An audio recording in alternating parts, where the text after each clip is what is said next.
En 2026, un virus zombie a déclenché une pandémie qui a presque anéanti l'humanité. Ce jour-là, Thomas a été surpris de voir deux enfants jouer sur le rivage. Il les salua joyeusement, mais les parents de l'enfant apparurent rapidement, le père observant Thomas avec méfiance tout en révélant le pistolet à sa ceinture. À cette vue, le sourire de Thomas s'évanouit. Après tout, c'était l'apocalypse. Les survivants pouvaient s'entretuer à tout moment pour un peu de nourriture. Un jour, Thomas découvrit de nombreux colis de secours flottant dans la rivière. Il en ouvrit un et y trouva un poinçon métallique et un bracelet. Le poinçon servait au suicide après l'infection. Tandis que le bracelet affichait le compte à rebours avant la transformation en zombie, ces objets plongèrent Thomas dans un désespoir encore plus profond. C'est alors que sa femme lui annonça qu'il ne restait que 2 jours de vivre sur le bateau. Sans ravitaillement, il devrait débarquer pour chercher de la nourriture. Heureusement, le lendemain, Thomas découvrit une épave au bord de la rivière. Il rama avec excitation jusqu'à elle et eut la chance d'y trouver de nombreuses conserves. Alors qu'il collectait joyeusement la nourriture, un bruit étrange retentit soudain depuis la cabine. Thomas, soupçonnant la présence de zombies, n'osa pas s'attarder et partit rapidement avec ses trouvailles, qui suffiraient à tenir 1 mois de plus. Épuisé, Thomas s'endormit dès son retour au bateau, réveillé plus tard par les pleurs de sa fille.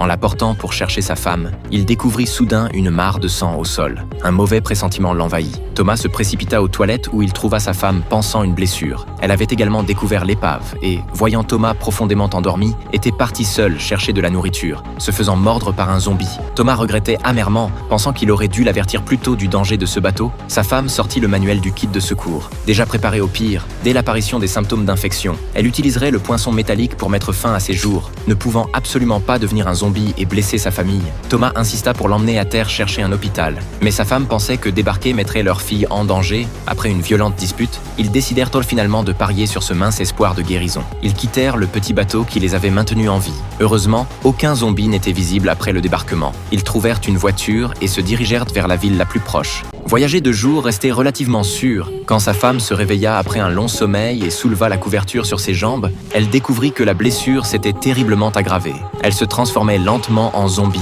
Désespérée, elle ouvrit soudain la portière pour sauter de la voiture. Heureusement, Thomas réagit rapidement et la retint, avant même que la voiture ne s'arrête complètement. Sa femme se précipita dehors et courut dans le désert. Ne voulant plus être un fardeau pour sa famille, Thomas ne pouvait que tenter d'apaiser ses émotions. Mais il ne pouvait pas l'abandonner dans ce désert. Après que sa femme se fut transformée en zombie, Thomas mit fin à sa vie de ses propres mains. Mais le pire était qu'elle l'avait mordu dans 24 heures. Il deviendrait aussi un zombie. Il ne craignait pas la mort. Sa seule préoccupation était leur fille. S'il ne lui trouvait pas une chance de survie dans la journée, elle ne survivrait certainement pas. Il se souvint soudain de la famille rencontrée au bord de la rivière. S'il confiait sa fille à eux, elle aurait peut-être une chance.